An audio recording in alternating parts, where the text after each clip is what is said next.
Alasan mengapa Prabowo Subianto layak menjadi Presiden Republik Indonesia 2024. Alasan yang pertama, bahwa Pak Prabowo Subianto adalah seorang yang bermental baja dan punya daya juang tinggi. Meskipun dia telah beberapa kali kalah, baik sebagai capres maupun calon wakil presiden, dia tidak pernah menyerah. Dan saat ini dia kembali menjadi calon presiden untuk 2024. Alasan yang kedua, bahwa Pak Prabowo Subianto merupakan calon presiden yang juga ketua umum Partai Gerindra. Kondisi ini membuat ketika Pak Prabowo nanti terpilih menjadi presiden, dia bukan lagi petugas partai ataupun pekerja partai, karena dialah ketua umumnya. Sehingga bisa dikatakan dia sendirilah nanti yang mengatur dirinya sendiri. Kemudian alasan yang ketiga, Prabowo Subianto secara finansial sangat mumpuni. Karena basic dia ada juga basic pengusaha. Sehingga untuk membiayai kos politik, Pak Prabowo Subianto tidak bergantung pada donatur-donatur. Kalaupun butuh dari donatur, skalanya mungkin kecil. Jadi ketika Pak Prabowo nanti menjadi presiden, dia bisa dengan leluasa melaksanakan kebijakan-kebijakan negara. Hanya sedikit nanti atau bahkan kemungkinan kecil adanya request-request dari donatur-donatur. Karena dia bisa mandiri secara finansial untuk membiayai kos politik. Kos politik di sini bukanlah money politik.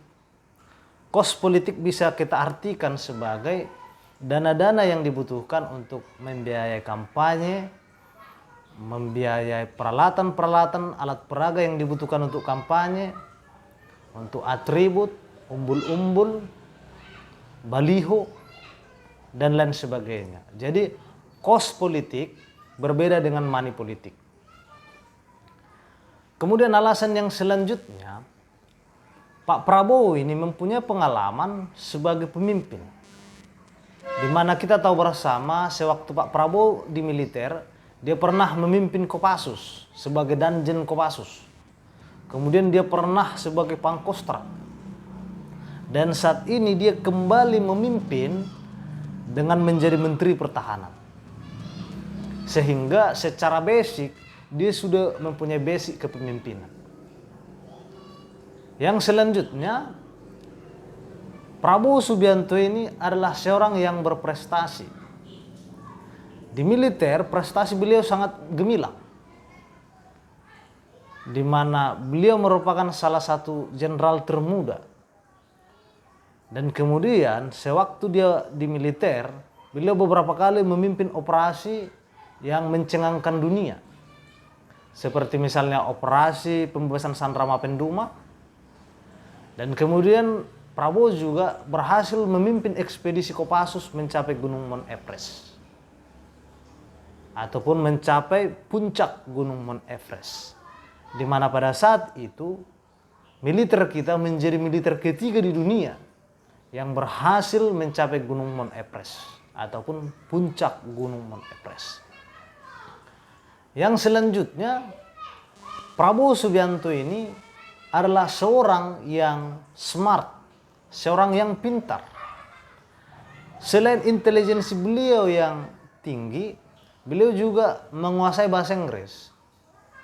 Kemampuan seorang pemimpin dalam bahasa Inggris tentu sangat dibutuhkan. Apalagi di era kemajuan teknologi dan arus globalisasi yang kian pesat. Di mana kemampuan bahasa Inggris memudahkan Pak Prabowo Subianto untuk berkomunikasi nanti dengan pemimpin negara lain. Begitu juga ketika dia memahami apa yang diucapkan oleh para pemimpin negara lain. Pak Prabowo Subianto tidak butuh namanya translator ataupun alat-alat tertentu untuk menerjemahkan pemimpin negara lain ketika berbicara. Karena Pak Prabowo Subianto sangat fasih dalam bahasa Inggris. Yang selanjutnya, Pak Prabowo Subianto ini adalah seorang yang secara fisik energik dan gagah. Tentu bagi seorang pemimpin ini menjadi nilai tambah di mana negara kita nanti ketika Pak Prabowo sebagai presiden menjadi tambah sedikit wibawah karena dia gagah dan juga energik. Nah, demikianlah teman-teman alasan kuat mengapa Pak Prabowo layak menjadi Presiden Republik Indonesia. Nah, bagaimana menurut kalian? Apakah kalian setuju dengan pendapat saya atau ada pendapat lain? Silahkan sampaikan komentar di kolom komentar YouTube saya. Mari kita bertukar pikiran. Mari kita saling adu argumen. Akan tetapi argumen yang beradab. Thanks for watching. See you next video.